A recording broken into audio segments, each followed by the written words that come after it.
Celui qui aime son père ou sa mère comme moi n'est pas digne de moi. Celui qui aime son fils ou sa fille plus que moi n'est pas digne de moi. Celui qui ne prend pas sa croix et ne me suit pas n'est pas digne de moi. Celui qui conservera sa vie la perdra. Et celui qui perdra sa vie à cause de moi la retrouvera. Amen. Bien-aimés de Dieu, bonjour. Nous sommes un dimanche spécial au sein de notre paroisse, dimanche marqué par la présentation des conseillers et des diacres. C'est une occasion pour eux de s'engager à suivre et servir Jésus-Christ. Et le Seigneur a bien voulu, le calendrier évident, que devant des personnes qui s'engagent à servir Dieu, le texte qui nous est proposé parle de comment suivre Jésus. Quelles sont les conditions à remplir pour être disciple de Jésus? Nous savons tous que lorsqu'on parle généralement des élections, qu'elles soient présidentielles, législatives ou municipales, il y a toujours des critères d'éligibilité. Et même pour servir le Seigneur, il y a des critères. Il y a aussi des conditions à remplir pour être à la suite de Jésus, un disciple qui comprend et qui connaît son maître.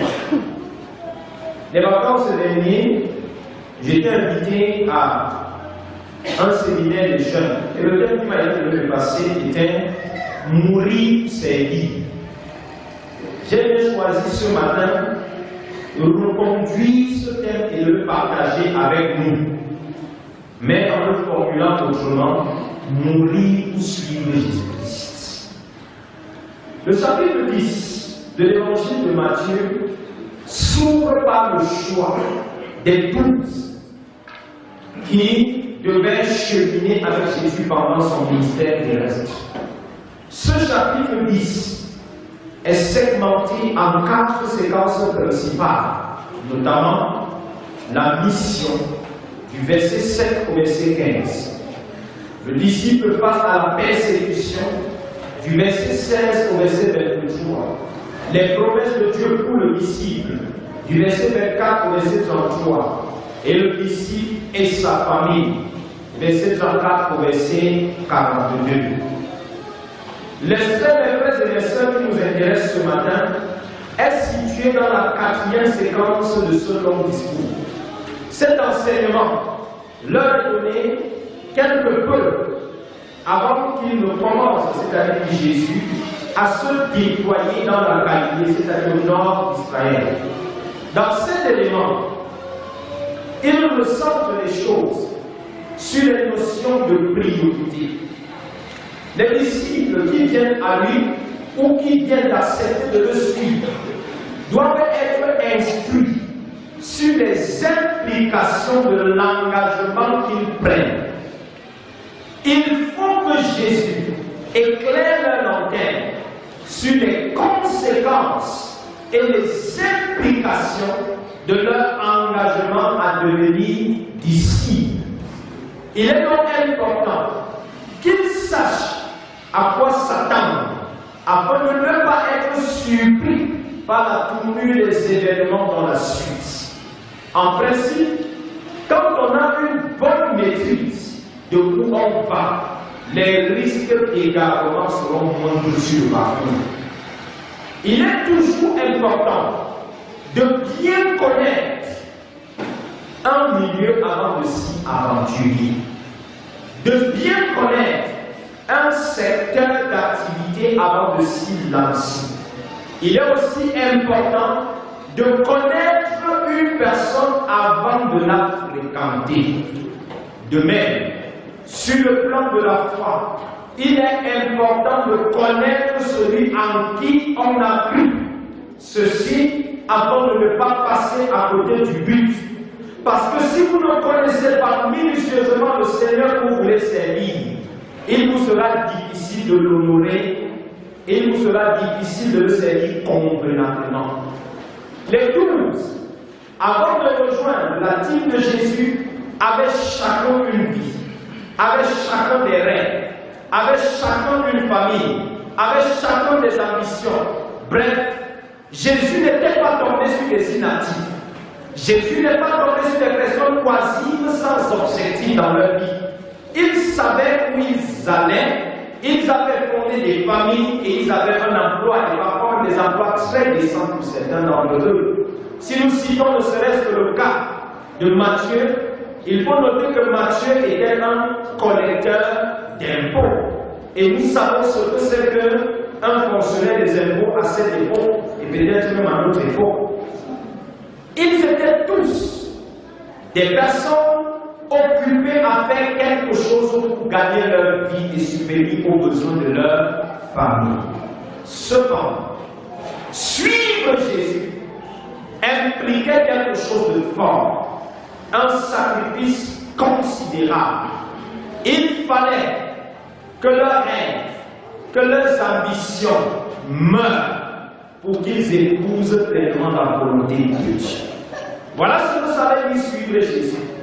Laissez mourir, laissez s'évanouir vos rêves et vos ambitions afin d'être entre ses mains l'argile que lui, le potier, façonnera à sa guise. Suivre Jésus, ce n'est pas greffer ce que vous êtes à lui, ou encore greffer vos habitudes, mais parfois même vos mauvais comportements à lui, mais c'est vous fondre en lui afin de devenir ce qu'il est. Le but du disciple-là, c'est d'être exactement comme Jésus est, de parler comme Jésus parle, d'agir comme Jésus agit, être ce que Jésus lui-même est. Le suivre implique également que tu sois affranchi de ce qu'on va appeler la tyrannie du bonheur. La tyrannie du bonheur, c'est ce qui te porte à tout mettre en œuvre pour vivre un plein épanouissement, qu'importe le prix à payer. C'est la tyrannie du bonheur qui fait en sorte que nous assistions à des phénomènes bizarres où des hommes peuvent vendre même leur âme au diable pourvu qu'ils vivent dans l'opulence, où des hommes peuvent perdre même leur dignité pourvu qu'ils soient considérés comme un haut cadre, comme un haut placé, une personne respectée et honorable. La tyrannie du bonheur a d'ailleurs poussé plusieurs dans notre siècle à sacrifier leur dignité, à sacrifier leur relation avec Dieu, à sacrifier même leur ministère pour se consacrer à des combats qui n'ont rien à voir avec la réalité même du royaume de Dieu. Pour que les disciples de Jésus ne soient donc pas phagocytés par ce que nous avons appelé la tyrannie du bonheur, Jésus les instruit en des termes clairs et simples. Il les met en garde, et nous avec, contre toute forme de confusion qui pourrait exister entre l'amour pour sa famille et l'amour pour Dieu. Il les interpelle ensuite sur les implications directes du disciple-là, porter sa croix, et enfin sur l'hospitalité comme une valeur cardinale du royaume. Jésus, quand il les appelle, Jésus, quand il les engage, leur dit dans cet extrait premièrement qu'il est important pour eux de laisser d'abord Dieu passer avant toutes choses. D'où la très simple expression Dieu d'abord. Pour toi et pour moi, celui qui est censé passer en premier plan, en toutes choses, c'est l'Éternel Dieu. Notre relation avec le Christ doit primer sur toute autre relation. Personne ne doit occuper dans ton cœur la place qui revient à Jésus-Christ et à Jésus-Christ. C'est d'ailleurs avec jalousie que le Seigneur chérit l'amour qu'il a déversé dans nos cœurs. Il ne supporterait pas que ta femme, que ton époux, que ton enfant ou quelque autre membre de ta famille vienne à lui ravir la baguette dans ton cœur. Quel que soit ce que ton époux fait pour toi, ce que ton épouse fait pour toi, ce qu'un fils peut faire pour toi, il ne doit aucunement prendre la place de Dieu. Et très souvent, on a entendu les gens dire maladroitement, et je dirais que c'est une idolâtrie, de dire que leurs parents sont leurs dieux sur terre. Quelqu'un me l'a déjà dit. On a aussi entendu, ou bien on voit souvent des parents, à cause peut-être de la position d'un enfant dans la famille, de l'épaisseur de son propre bonheur. Celui-ci vient prendre la place de Dieu, au point quand il parle en famille, qu'il ait tort ou raison. Le parent dit Amen. Voilà ce que ça veut dire. Laisser un enfant prendre la place de Dieu. C'est-à-dire que sa position vous a tellement aveuglé que vous déraisonnez à la limite. Ce qu'il vous donne vous a tellement aveuglé que quand vous priez, si on ne veillait pas beaucoup sur vous, au lieu de dire notre Père qui est dans les cieux aux cieux, c'est peut-être le nom de cet enfant que vous prononcez. Le Seigneur nous veut tout entier à lui. Et il ne supporterait pas que même un père spirituel vienne à prendre sa place dans ton cœur. Malheureusement pour nous dans notre ciel, beaucoup sont venus à donner à des hommes la place que Dieu était censé occuper. C'est ainsi que, à l'ère de ce que cet homme finit par appeler le dadisme, c'est-à-dire quoi? La doctrine des dadis.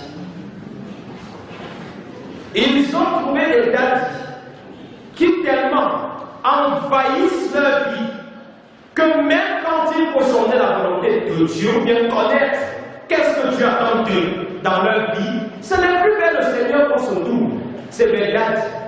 C'est dadis qui va décider le concours que je dois faire. C'est dadis qui va décider la femme que je dois épouser, le mari que je dois épouser.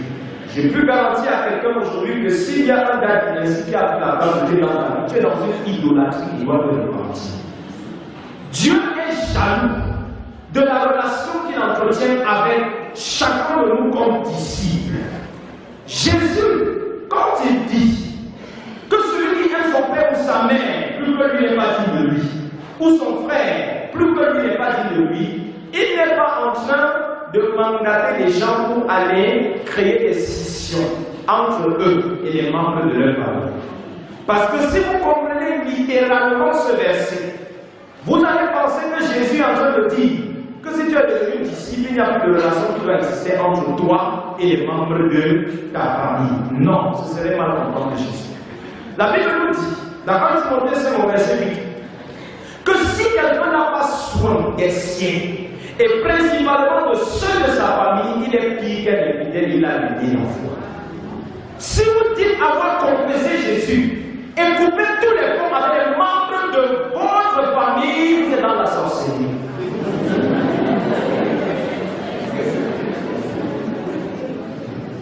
Jésus ne vous donnera jamais sa bénédiction dans un projet où vous ne voulez pas que les membres de votre famille participent eux aussi à l'œuvre du salut. Jésus ne viendra jamais vous accompagner dans un projet où vous allez créer une scission entre vous et les autres. Non.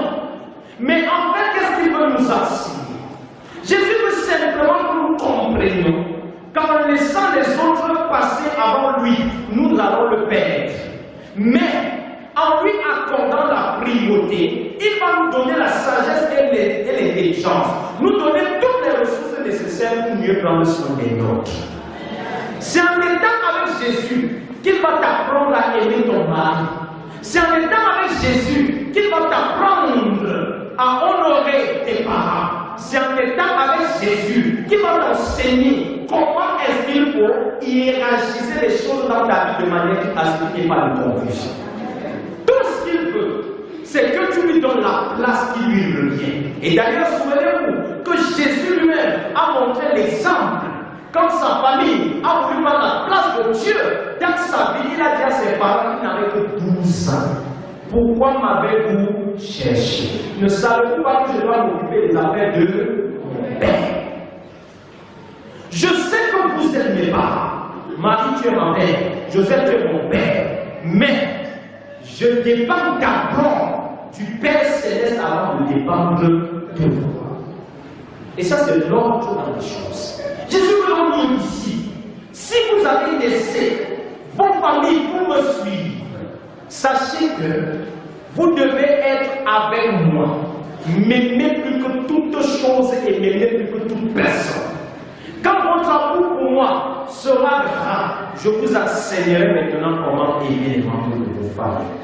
Ça, c'est la première chose qu'il enseigne ici. La seconde, c'est que pour devenir disciples, ils doivent se charger de leur droit. Et il peut dire fort, ça c'est une phrase de Jésus qu'on a souvent récitée, mais les gens disent sans comprendre. Celui qui ne prend pas sa croix et ne me suit pas n'est pas digne de moi. C'est quoi prendre ça? Pour comprendre ce que c'est que prendre sa croix, il faut d'abord comprendre ce que c'est que la croix. La croix, dans la Rome antique, était un symbole d'humiliation et de condamnation.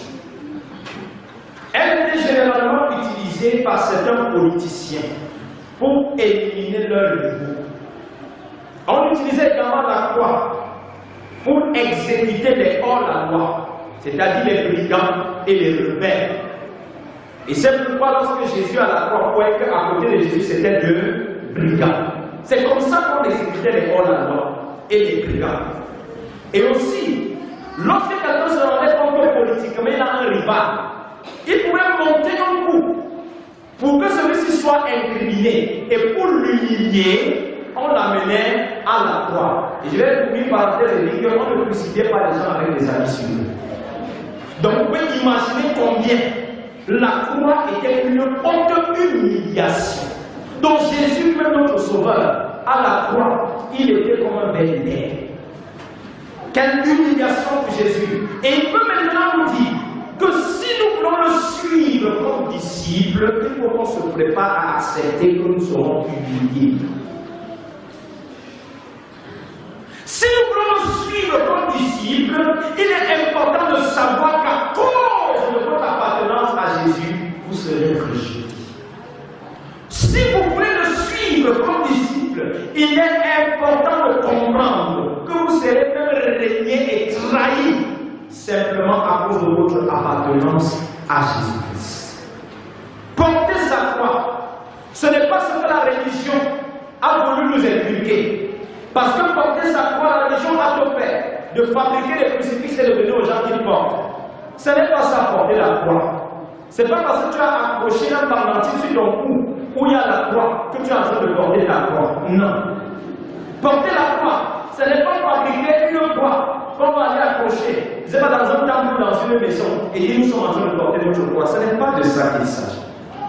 Porter sa croix, c'est affronter au nom de l'évangile les épreuves et les difficultés sans renoncer à sa foi. Je le rappelle. Affronter au nom de l'évangile les épreuves et les difficultés sans renoncer à sa foi. Porter sa foi, c'est accepter d'être rejeté, d'être mal aimé, d'être mal apprécié, d'être sous-estimé à cause de Jésus-Christ.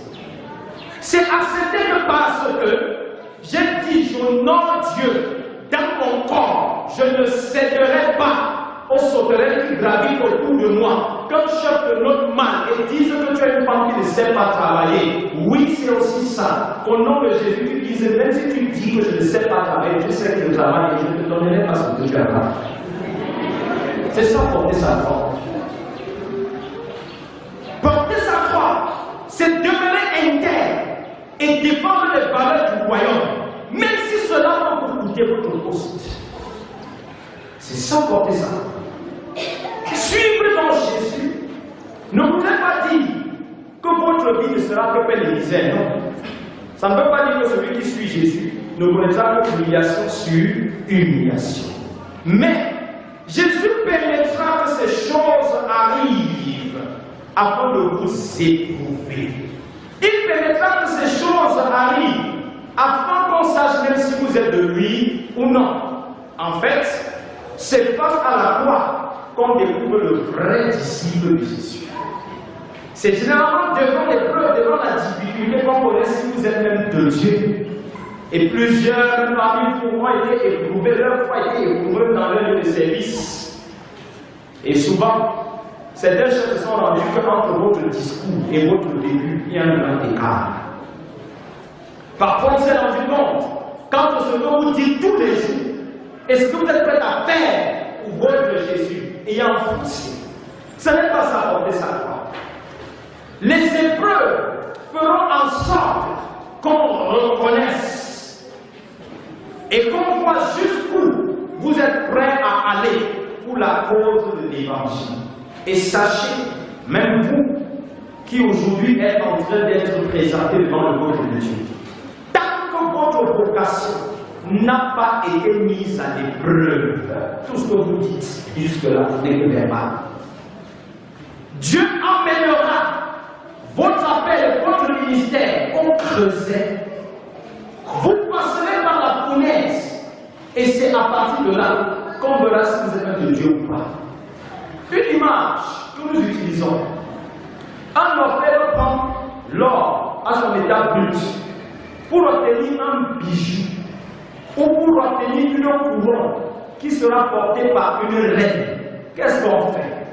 On prend l'or brut, on amène au creuset, on jette dans le feu. Vous ne pouvez pas imaginer ce qui se passe à cet instant. L'intensité de la chaleur. Mais après cela, on fabrique une jolie couronne qui sera portée par les personnalités importantes de la vie. Ta vie est ainsi faite. Le Seigneur te prend à l'état brut, c'est-à-dire à l'état de pécheur. Il t'amène à la croix. Détruis tout ce qui est du monde en toi. Ça, c'est l'état du feu. Et après ça, maintenant, pour que tu sois assis à la table des rois, pour que tu sièges avec les grands, tu dois d'abord passer par le feu. L'état du feu te donne de comprendre qu'il n'y a jamais de Galilée sans Golgotha.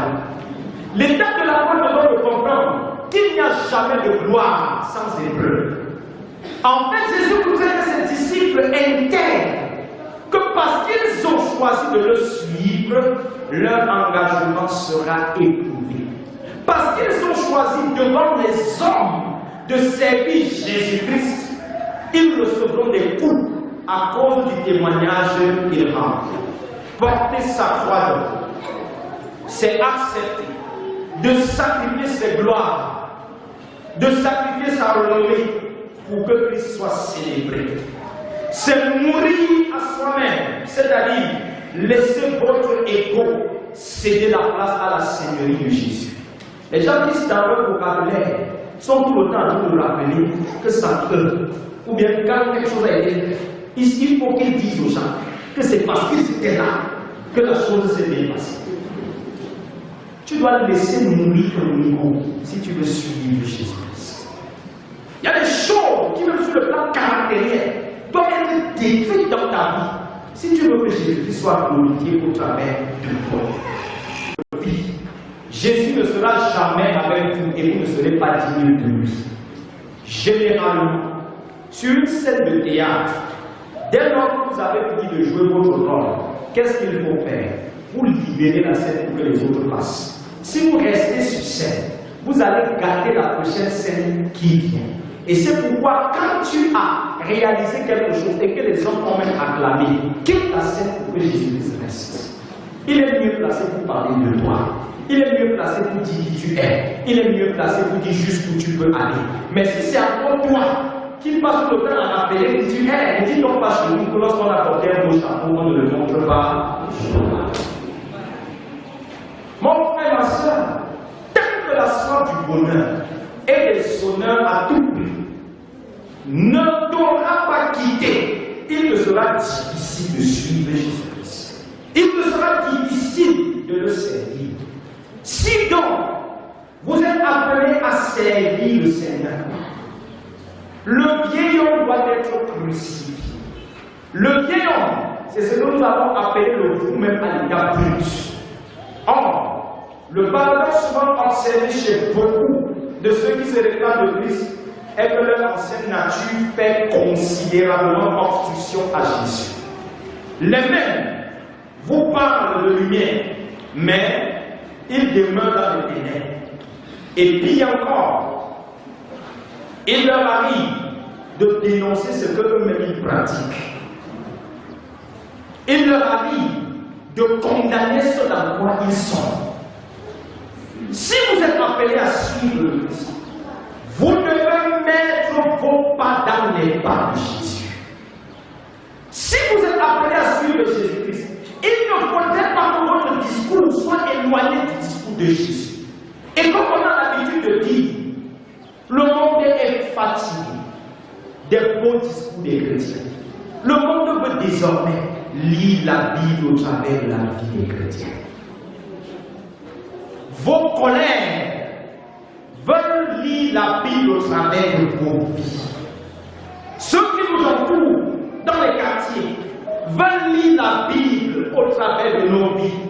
Nos vies doivent refléter l'éclat des cieux. De manière à ce que les païens, en nous voyant vivre, glorifient notre Père qui est dans les cieux. Vous, leaders, vous, responsables à tous les niveaux, vous, simples fidèles, s'il faut dire ainsi, avez-vous réellement crucifié votre Pierre? Êtes-vous réellement prêt à perdre le monde de ses gloires pour le Christ? C'est à ce prix seulement que vous serez qualifié pour le disciple-là. Jésus, dans son discours pour chuter, leur dit aussi, le disciple est celui-là qui pratique l'hospitalité, est celui-là qui accueille ceux que j'ai mandatés, est celui-là qui ouvre ses bras pour accueillir ceux que j'ai loin. Et c'est pour cela qu'il dit que celui qui reçoit le prophète en qualité de prophète recevra la récompense de prophète. Celui qui reçoit le juste en qualité de juste recevra la récompense de juste. S'il faut dire autrement, lorsque vous recevez une personne qui a reçu l'onction de Dieu et qui a été mandatée par Dieu, toute la grâce et la faveur qu'il repose sur sa vie sera déversée sur vous. C'est de ça qu'il est question dans ce texte. Le Seigneur nous enseigne que chaque fois que nous ouvrons nos bras à un fils ou une fille de Dieu, c'est le Père lui-même que nous avons accueilli dans nos mains. Et chaque fois que nous les rejetons, c'est le Père lui-même que nous avons rejeté. C'est pourquoi même pendant que nous prêchons l'évangile, entre quelque part, les gens qui chassent ne savent pas qui vient de chasser Jésus-Christ lui-même. C'est pourquoi il a dit, pendant que vous prêchez l'évangile, si on ne vous reçoit pas, faites quoi? Secouez la poussière de vos pieds. Au jour du jugement, Sodome et Gomorrhe sera jugé plus, on va dire quoi? Tendrement que ceux. Celui qui reçoit dans le prophète Jésus recevra la récompense du prophète. Mais frères et sœurs, il est des bénédictions que vous aurez simplement parce que vous avez ouvert vos bras à certains privilégiés de Dieu. La femme tsunamite, dans le texte d'Élysée que nous n'avons pas lu, a accueilli le prophète, elle qui était stérile, le Seigneur lui a donné un enfant. Le pharaon roi d'Égypte, parce qu'il a accueilli Joseph, il n'a pas été méchant envers Joseph, son pays a été épargné de 7 années de famine. Il y a des personnes que lorsqu'elles entrent dans vos vies, autant que faire se peut, gardez-les avec vous. Ils sont une bénédiction pour vous. Il y a des personnes que tant que vous êtes en contact avec elles, faites tout pour ne pas vous déconnecter d'elles. Parce que votre déconnexion sera également, et ce serait comme si vous êtes en train de vous priver de la grâce et de la faveur que vous avez. Quiconque, dit Jésus, donnera un seul verre d'eau à un seul de ses petits, ne perdra jamais sa récompense. Au terme de notre message, qu'est-ce que nous pouvons dire? 3 choses. La première, c'est que nous devons aimer Christ plus que toute personne dans notre environnement, si nous sommes disciples de Jésus. La deuxième, si nous sommes disciples de Jésus, nous ne devons jamais sacrifier l'amour que nous avons pour le Seigneur, pour qui que ce soit, pour quoi que ce soit. C'est ça, porter sa croix. Et la dernière chose, c'est que accueillir toujours entre le Fils entre au peuple de l'Éternel et vous ne perdez jamais votre récompense. Que le Seigneur bénisse vous et la bénédiction de sa parole. Amen.